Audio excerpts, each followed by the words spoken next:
盆栽からしたらもったいない松盆栽生産日本一の高松の盆栽園北谷養成4代目北谷隆一です。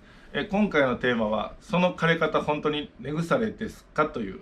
そういうテーマなんですけども、そのテーマに入る前にちょっとごめんなさい。もう毎度のことなんですが、今無料のねメールマガジンやっております。40通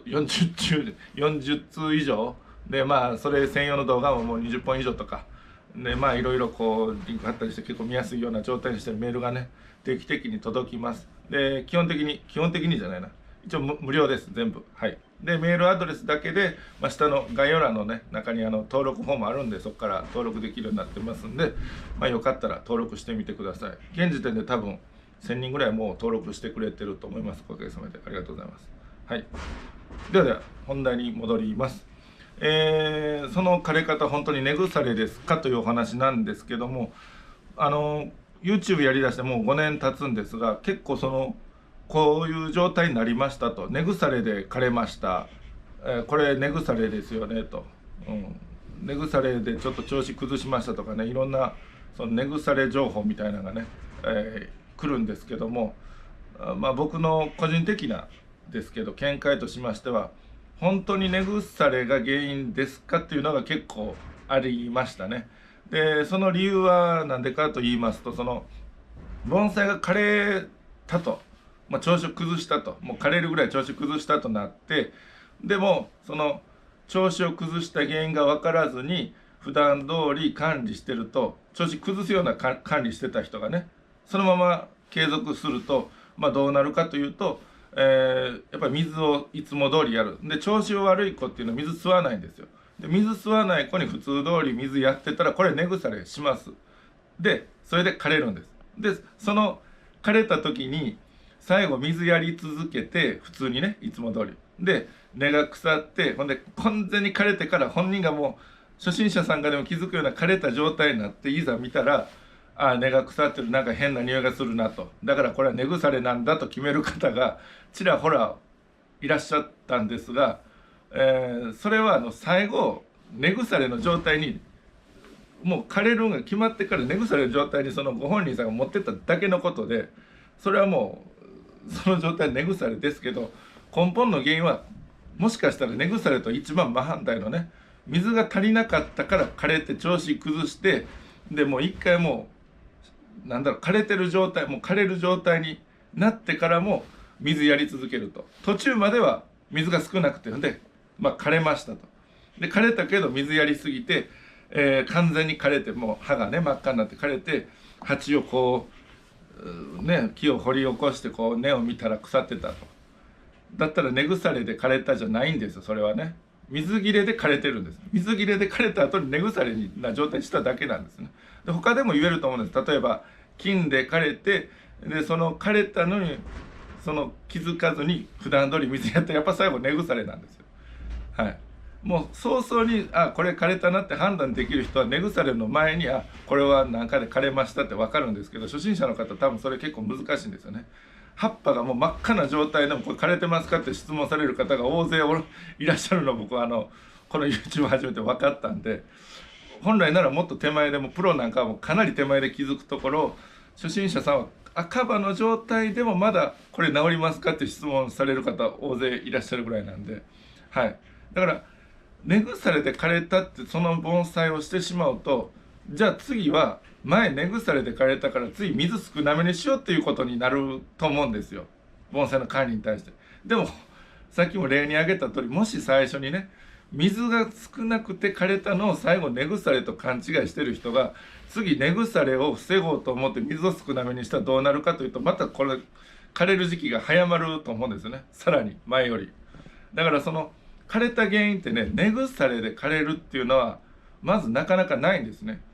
水やりすぎて根腐れで枯れるっていうのはプロでもそうそうできないです。まず根腐れする前にかなり期間がいるんですね。だんだん葉が黄色くなって、ちょっと徐々に変な感じだなって、かなり長い期間なんですよ、枯れるっていうところまでいくと。その代わり水が少なくて枯れるってもうすぐなんです。も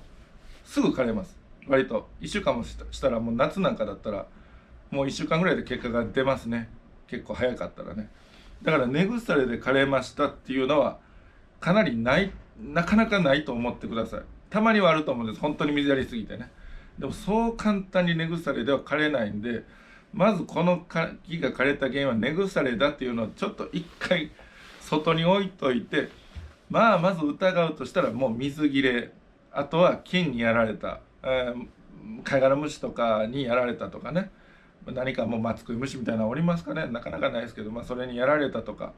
そっちのまず水切れです。ほとんど9割5分水切れです。それ以外はもうなかなかないです。だからまずは水切れだと思って、その後に根腐れ状態になったと、はい、そういう感じの考え方の方がいいかなと思います。はい、根腐れはなかなか枯れる原因としては少ないというのをまず覚えていただきたいのと、じゃあその根腐れしやすい木しにくい木ってあるんですね。で木自体が根腐れしやすい、ごめんなさい、僕の説明は良くなかったです。木自体が根腐れしやすいしにくい、多少あると思うんですけど、ほとんどはこの鉢の状態です。でこの今目の前にある盆栽五葉松なんですけども、ついこの間植え替えたばっかりで、もう砂なんかもサラサラです。もう水通りももうかけたらもうさーっと抜けていくような感じですね。